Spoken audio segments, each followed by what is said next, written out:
C'est bien demander, mais exactement, c'est merveilleux tout ça. Seulement, le plus important à mon sens, c'est d'être authentique avec Kadosh Baruch Hu. Hachem, il est de partout. Et quand je dis de partout, je compare Hachem à un grain de sable. C'est Hachem, le grain de sable. Dans le grain de sable, il y a un ange qui est. Et quand on comprend ça, à chaque instant, mais bien sûr qu'il y a les épreuves, il y a l'agressivité des gens, il y a la méchanceté. Qui ne tombe pas, qui ne chute pas. L'égoïsme, ça c'est classique. Là, on prend le violon, on accompagne. Mais tout ça, et croyez-moi, crois-moi Jérémy, Jérémy, je t'appelle Raïm par moi, c'est pas grave. Tu sais d'où je viens. En tous les cas, en ce qui me concerne, une ville extraordinaire.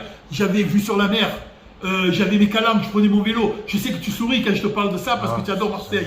Oui, Marseille. Mais en même temps, j'ai emporté avec moi mes tableaux que tu peux jeter un œil. J'ai porté l'accent. Donc ce cours, je peux l'appuyer un peu en faisant l'accent, mon petit. Et en même temps, cette pizza qui est là, pizza de Léon, elle commence à être connue. Peut-être qu'un jour, si Dieu veut, on fera la pizza que je compare à la manne d'Hachem.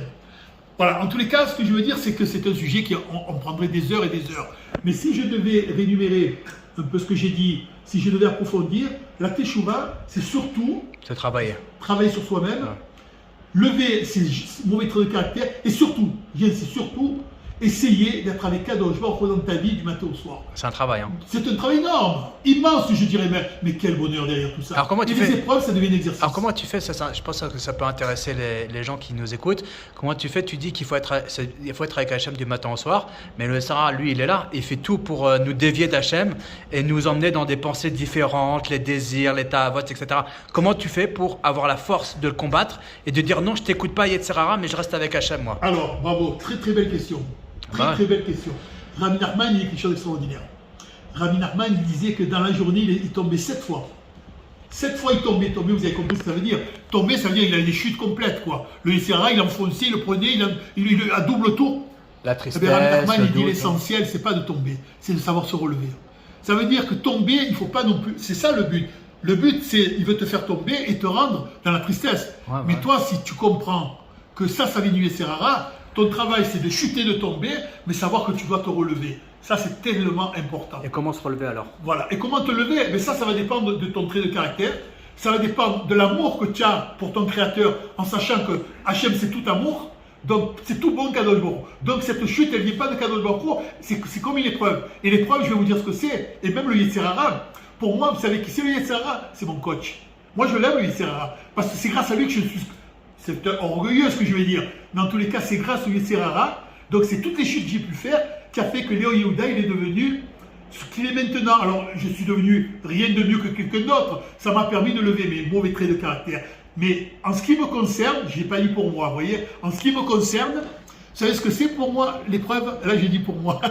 L'épreuve, c'est comme la gymnastique. Au début, on lève des poids de 10 kilos. Aïe, c'est dur. Au bout de 15 jours, on lève 15 kilos.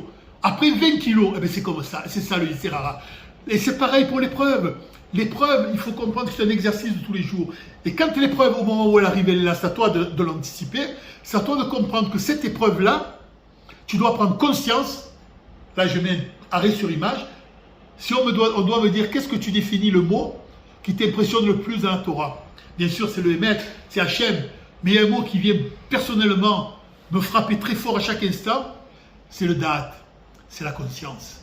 La conscience, je dis, c'est être milliardaire à chaque instant. Quand tu es conscient, tu connais ton derrière. Alors la conscience, c'est quoi pour toi? C'est connaître son derrière. Je me lève le matin, je sais que c'est à gauche que je dois aller, et pas à droite. Et ni tout droit. Si je dois aller tout droit, c'est ni à gauche ni à droite. Alors concrètement, ça veut dire concrètement... Aller prier, faire la volonté d'Hachem. Pas spécialement. C'est pas ça. La conscience, c'est que tu sais exactement ce que tu vas faire. Ta conscience te fait comprendre, Hachem va aimer ça. Oui, donc tu fais pour Hachem. Pour Hachem, mais en même temps, toi, tu as conscience que ce que tu as fait, il y a extraordinaire, ça me rappelle mon frère, il disait toujours des trucs incroyables. Tu as 50 personnes, ils vont te voir, mais tu es devenu célèbre, tu vas faire un petit cours de pizza, de ce que tu veux, tout le monde va se lever, vont t'applaudir. Vont t'applaudir, pardon. Eh bien, toi, tu sais que ce soir-là, tu as menti, tu as fait faux. Et pourtant, 50 personnes ont applaudi ton mensonge. Mais toi, j'ai des Kadosh Baruch Hu, tu as menti. Ah, j'ai compris. Eh ben, tu sais quoi? Ta conscience, elle te fait comprendre que tu n'as rien à faire de 50 personnes qui t'ont applaudi. Ce qui est important, c'est que tu as menti. Alors, concrètement, imaginons, tu as une grosse épreuve. Bon, tu as une grosse épreuve, quelqu'un de ta famille, je ne veux pas dire qui,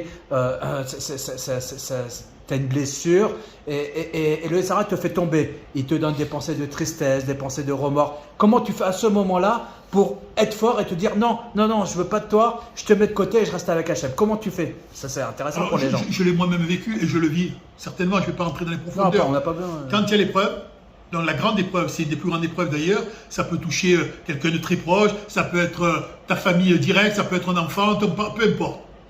Quand arrive ce moment-là, il y a ça, on est des humains en même temps, il ne faut pas oublier qu'on est des humains.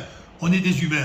Un humain, c'est la partie animale qu'à nous, et on a un neshama, bien sûr, qui représente la spiritualité et qui représente la goucha. L'attachement à Hachem. Voilà. Alors, quand l'épreuve est là, il faut savoir accepter cette épreuve, il faut l'accepter. C'est-à-dire que c'est comme une injustice qui se crée en toi, et il y a une souffrance qui est là. Elle est là, la souffrance. Elle est inévitable. Alors, qu'est-ce qu'on fait? On a mal.